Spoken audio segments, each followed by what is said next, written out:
से हमारे channel Ajay education classes में आपका हार्दिक स्वागत है। पिछले वीडियो में हमने पढ़ा था सिंथेसिस के बारे में। उसमें हमने पढ़ा था सेंटेंस कितने प्रकार के हैं, ये पढ़ लिया था। सेंटेंस जोड़ने के तरीके पढ़े, उसमें हमने पढ़ा वर्ब कितने हैं, फाइनाइट, नॉन फाइनाइट। आज पढ़ते हैं नॉन फाइनाइट कितने होते हैं। तो नॉन फाइनाइट हमने बताया था कि 3 होते हैं, इन्फिनेटिव, जिरंड, पार्टिसिपल। पार्टिसिपल भी 3 होते हैं, आपको पता होगा। एक होता है प्रेजेंट, एक होता है पास्ट और एक होता है परफेक्ट पार्टिसिपल। ये होते हैं 3। पहचानते कैसे हैं? पहला हमारा इन्फिनेटिव। सबसे पहले तो हम ये जान लें कि इनके लास्ट में आते क्या है। तो हम शुरुआत आज करेंगे सबसे पहले इन्फिनेटिव से। किससे शुरुआत करेंगे भाई? इन्फिनेटिव होता क्या है और इसका उद्देश्य क्या है, इसका हम यूज कहां करते हैं, ये चीज हम देखेंगे। तो आज हम शुरुआत करेंगे सबसे पहले कहां से? इन्फिनेटिव से। तो इन्फिनेटिव से शुरुआत करेंगे। उसके पहले आप इतना नोट कर लें कि हमारे नॉन फाइनाइट 3 होते हैं, इन्फिनेटिव, जिरंड, पार्टिसिपल। पहला प्रेजेंट पार्टिसिपल, दूसरा पास्ट, तीसरा परफेक्ट। बता देते हैं यूज कैसे होता है। इन्फिनेटिव बनता है बेटा 2 प्लस मेन वर्ब के फर्स्ट फॉर्म से, ठीक। जिरंड बनता है मेन वर्ब के फर्स्ट फॉर्म प्लस आईएनजी से, ठीक। प्रेजेंट पार्टिसिपल भी ठीक ऐसे ही बनेगा, मेन वर्ब के फर्स्ट फॉर्म प्लस आईएनजी से। पास्ट पार्टिसिपल बनेगा मेन वर्ब के थर्ड फॉर्म से। और परफेक्ट पार्टिसिपल बनता है हैविंग प्लस मेन वर्ब का थर्ड फॉर्म, इससे बनता है, ठीक है। इसमें आ सकता है भाई बीइंग भी लग सकता है, बीइंग प्लस मेन वर्ब के फर्स्ट फॉर्म में, बीइंग प्लस मेन वर्ब का थर्ड फॉर्म। अगर पैसिव वॉइस में मिलेगा तो इसमें हो सकता है having been plus main verb का थर्ड फॉर्म, इस तरह से भी बन सकता है। ये तो इतने तरीके से बनते हैं, लेकिन बनते कब है हम एक एक करके देखते हैं। तो सबसे पहला हमारा है इन्फिनेटिव। क्या है? इन्फिनेटिव। इसको हम शुरू करते हैं। पहले आप इसको स्क्रीनशॉट लेके रख लें, तब हम आगे बढ़ते हैं। चलिए, उम्मीद है आपने स्क्रीनशॉट ले लिया होगा। तो आगे बढ़े, शुरुआत करते हैं हम इन्फिनेटिव के बारे में।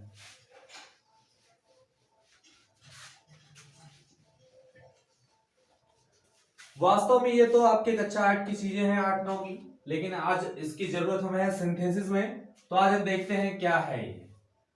तो इन्फिनेटिव, सबसे पहले तो इसको पहचानना है। तो अगर इसकी पहचान देखें तो इसके हिंदी के वाक्यों में जो क्रियाएं आएंगी उनके अंत में आता है ना, ने, नी। क्या आता है? ना, ने।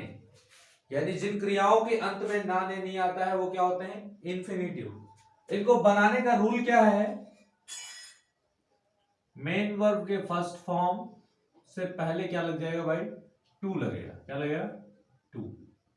इससे बनते हैं। अब यूज कहां करते हैं ये देखते हैं। सबसे पहले तो अगर हम देखें तो इसका यूज होता है इन्फिनेटिव का सिंपल सेंटेंस का सिंपल सेंटेंस बनाने में। वो भी क्या करने के लिए? जब हमारे पास 2 वाक्य हो, उनमें एक कार्य का उद्देश्य दूसरे कार्य में छिपा हो, तो दिखाने के लिए हम क्या लगाते हैं? इन्फिनेटिव दिखाते हैं। कैसे? पहले इसका हम हिंदी में वाक्य देखते हैं। वह क्रिकेट खेलने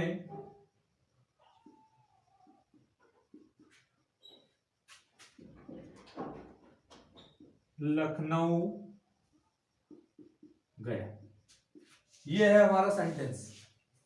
अगर देखेंगे तो इसके लास्ट में आया है ने। क्या है? ने। वर्ब तो इसमें 2 है, एक खेलना और एक गया। लेकिन जिस वर्ब के लास्ट में ना, ने नहीं आता है वही क्या होता है? इन्फिनेटिव। और दूसरा देखेंगे उसके लखनऊ जाने का उद्देश्य क्या है बेटा? कि वो गया क्या करने? खेलने गया। तो जो वाक्य में उद्देश्य बताने का काम करता है वो क्या होता है? इन्फिनेटिव होता है। इसको हम बनाते कैसे हैं? ये सेंटेंस अगर हम ध्यान से देखेंगे, आपने पिछले वीडियो में अगर टेंस पढ़ा है तो पास्ट में इंडेफिनिट में क्या लगता है? लास्ट में ये आता है। तो उसी अनुसार बनाएंगे। तो ये सब्जेक्ट है हमारा, तो इसकी जगह लिखेंगे ही। फिर मेन वर्ब हमारा क्या है? गया। He went. कहां गया? टू लखनऊ। वो लखनऊ गया। उद्देश्य क्या है? क्रिकेट खेलने गया। तो लास्ट में ना, ने नहीं आया तो 2 प्लस वर्ब का फर्स्ट फॉर्म। टू प्ले, वो लखनऊ खेलने गया, क्या खेलने? क्रिकेट। इस तरीके से बनाते हैं। दूसरा और देख लें तो वे कपड़े खरीदने बाजार पहुंचे। ये एक सेंटेंस है भाई, इसमें भी दो वर्ब है, एक पहुंचना और एक होता है खरीदना। लेकिन बाजार में पहुंचे किस उद्देश्य से है? खरीदने। तो ये हमारा ना नहीं लास्ट में आया, क्या है? इंफिनिटिव। तो इसी तरीके से इसको बनाएं, दे रीच्ड, कहां पहुंचे? बाजार, टू मार्केट। अब देखें क्या करने गए हैं? खरीदने, फिर नाने नहीं आया तो मतलब इंफिनिटिव, इंफिनिटिव आया तो टू प्लस वर्ब की फर्स्ट फॉर्म। टू खरीदने के लिए बाई होती है, परचेज होता है, टू बाई क्लॉथ। ये तो हमने देख लिया इंफिनिटिव है क्या, यानी हमको पता चल गया कि जिन क्रियाओं के अंत में ना ने नहीं आता है वो क्या है? इंफिनिटिव है। अब इस इंफिनिटिव को बनाने का भी तरीका हमने सीख लिया कि टू प्लस वर्ब के फर्स्ट फॉर्म से। लेकिन अब हमें देखना है कि सिंथेसिस में इसका प्रयोग क्या है। तो सिंथेसिस में इसका प्रयोग जो है, हम क्या करते हैं? दो सिंपल सेंटेंसेस को जोड़ने के लिए करते हैं। एग्जांपल देखें तो देखते हैं, इसको मिटा दें, उससे पहले आप स्क्रीनशॉट लेके रख लें। चलिए देखते हैं तो इसका यूज कैसे करते हैं, है ना? यही देखते हैं। चलिए, तो सबसे पहले आप हेडिंग डालेंगे भाई, यूज ऑफ इंफिनिटिव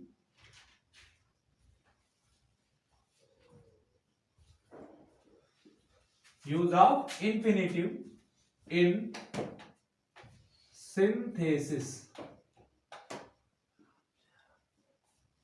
यानी सिंथेसिस में इंफिनिटिव का प्रयोग। तो ये जान लीजिए, सबसे पहले तो हम प्रयोग कहां करते हैं? जब एक वाक्य का उद्देश्य दूसरे वाक्य में हो तब। सबसे पहला यूज तो ये हो गया। दूसरा उद्देश्य तब करते हैं जब व्यक्ति यानी कर्ता के किसी दोष के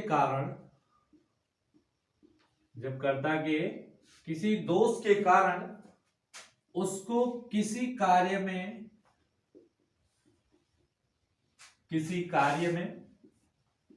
असमर्थ बताया जाए। क्या बताया जाए? असमर्थ बताया जाए। तो ये यूज हो गया भाई। तीसरा एक तब यूज करते हैं जब किसी गुण के कारण उस व्यक्ति को किसी कार्य में समर्थ बताया जाए। क्या करते हैं? जब कर्ता को उसके गुण के कारण, उसके किसी गुण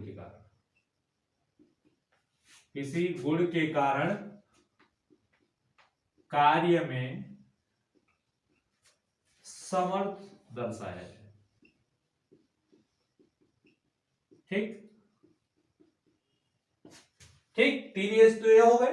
चौथा यूज हम कहां करते हैं? एक और यूज इसको करेंगे जब पहले कार्य का इरादा, पहले कार्य को पूरा करने का इरादा दूसरे में हो। किसमें हो? दूसरे वाक्य में हो। ठीक, यानी इंफिनिटिव का सिंथेसिस में चार जगह यूज करेंगे। सबसे पहले जब एक वाक्य का उद्देश्य दूसरे वाक्य में हो तब। दूसरा, जब कर्ता के किसी दोष के कारण उसको किसी कार्य में असमर्थ बताया जाए तब। तीसरा तब यूज करते हैं जब कर्ता को किसी गुण के कारण उसके कार्य में समर्थ है, उसको योग्य बताया जाए तब। और चौथा करेंगे जब पहले कार्य को पूरा करने का उद्देश्य दूसरे कार्य का। तो सबसे पहले हम देखते हैं जब एक वाक्य का उद्देश्य दूसरे वाक्य में हो तब। तो इसके लिए हम लिख लें एक एग्जांपल। तो एक सेंटेंस लिखते हैं, ही वेंट टू मार्केट, वह बाजार गया,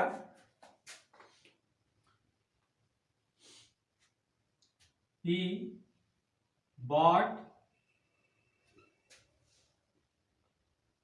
some books। ठीक, वह बाजार गया, उसने कुछ किताबें खरीदी। तो उसके बाजार जाने का यहां पे देखेंगे उद्देश्य क्या था, किताब खरीदना। और हमने क्या कहा है, जब एक वाक्य का उद्देश्य दूसरे वाक्य में हो तो क्या लगाएंगे, इंफिनिटिव। लेकिन लगाएंगे कैसे, तुरंत हम क्या करेंगे, पहले दूसरे वाले को सब्जेक्ट को हटा देंगे। ठीक, उसके बाद जो दूसरा वर्ब होगा ये उद्देश्य बताने वाला, उसको हम टू के साथ वर्ब का कौन सा फॉर्म लगा देंगे, फर्स्ट फॉर्म लगा देंगे। कौन सा, फर्स्ट फॉर्म। देखते हैं कैसे, he went to market, he went to market। अब देखते हैं उद्देश्य यही है, टू बाई, क्या खरीदने के भाई, कुछ किताबें। तो एक तो ये हो गया हमारा कि पहले कार्य का उद्देश्य दूसरे वाक्य में। ठीक, इस पे हम लिख सकते हैं कि भाई इसमें हमारा कौन सा रूल लगा, फर्स्ट रूल। कौन सा, फर्स्ट। अब अगर दूसरे को देखें तो क्या है, जब कर्ता के किसी दोष के कारण उसको किसी कार्य में असमर्थ बताया जाए। चलिए इसको हम ऊपर लिख लेते हैं, he is so fat, वो बहुत मोटा है, he cannot run, वह दौड़ नहीं सकता। तो इसमें देखेंगे उस कर्ता के अंदर एक दोष बता दिया है कि वो इतना मोटा हो गया है कि वो दौड़ नहीं सकता। इसमें क्या करना है, अगर आप ध्यान देंगे तो ये रूल आपको ट्रांसफॉर्मेशन में पढ़ाए जाएंगे। तो इसमें क्या करते हैं, सीधे सीधे इसमें जब ऐसे वाक्य इसमें दोष बताया जाएगा तो सो को हम किस में चेंज कर देंगे भाई, टू में, T double O, too adverb. यानी जो सो हमारा होगा इसे हम एडवर्ब टू में बदल देंगे। किसमें बदल देंगे, एडवर्ब टू में। उसके बाद दूसरा जो सब्जेक्ट होगा उसको कैन नॉट को सब कुछ को हटा देंगे। क्या कर देंगे, हटा देंगे, क्योंकि टू खुद एक निगेटिव वर्ब है। अब उसके बाद इस वर्ब को हम क्या बना देंगे, इंफिनिटिव बना देंगे। क्या बना देंगे, इंफिनिटिव। देखते हैं कैसे, यही सेंटेंस है तो हम क्या करें, सो को हटा के क्या करते हैं, टू कर दें।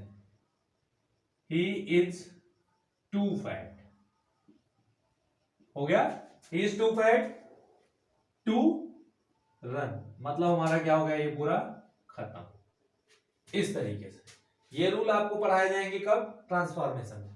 तो इसमें हमारा कौन सा रूल लग गया भाई, सेकेंड। कौन सा, ये वाला। ठीक, और इसमें कौन सा लगा था, ये वाला। तीसरा, जब कार्य को यानी किसी कर्ता को उसके गुण के कारण किसी कार्य में समर्थ दर्शा दिया जाए। क्या किया है, समर्थ दर्शा दिया जाए। इसको हम आगे बढ़ेंगे, उसके पहले हम चाहेंगे आप स्क्रीनशॉट लेके रख लें, तब आगे बढ़ेंगे तीसरे रूल की तरफ। चलिए आगे बढ़ते हैं। तो हम पहले क्या करते हैं, ये दोनों रूल हमारे क्लियर, तो आगे बढ़ते हैं, इसको मिटा देते हैं हम। चलिए हमने इतने को हटा दिया और इसको भी हटा देते हैं क्योंकि ये हमारा क्लियर है। चलिए और इसको भी हटा दिया जाए, ये हट गया। इसके बाद आता है तीसरा, जब कर्ता को उसके किसी गुण के कारण किसी कार्य में समर्थ बता दिया जाए। क्या कह रहा है, समर्थ। जैसे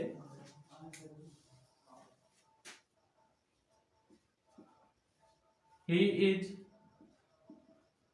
so intelligent, वो क्या है, बहुत बुद्धिमान है। he can solve this question, ये रहा ना, ये रहा। वो क्या है, बहुत बुद्धिमान है, वो यह प्रश्न हल कर सकता है। अगर आप ध्यान से देखेंगे तो उसका एक गुण है और इसी गुण के कारण क्या है, वो इस प्रश्न को हल करने में सफल है। तो हमने कहा है जब कर्ता को उसके किसी गुण के कारण किसी कार्य में समर्थ बताया जाए तो क्या कर देंगे भाई, तुरंत फिर इंफिनिटिव बनाएंगे। लेकिन किसको, इसको हटा करके यहां पे क्या लगा देंगे भाई, इंफिनिटिव टू लगाएंगे। क्या लगाएंगे, इंफिनिटिव टू। देखते हैं कैसे, ही इज, सो को क्या करते हैं भाई, too, he is too intelligent या फिर सो भी लगा सकते हैं भाई। He is so intelligent to solve this question, ठीक है ना। इस तरीके से हम इसको करते हैं, ठीक। तो इसमें हमारा कौन सा रूल आ गया भाई, तीसरा रूल आ गया। कौन सा आ गया, तीसरा, जो कि ये था। चौथा है कि जब पहले कार्य को पूरा करने का इरादा दूसरे वाक्य में हो तब। इसको भी देखते हैं भाई। मान लेते हैं एक सेंटेंस हमारा एक क्या है, he has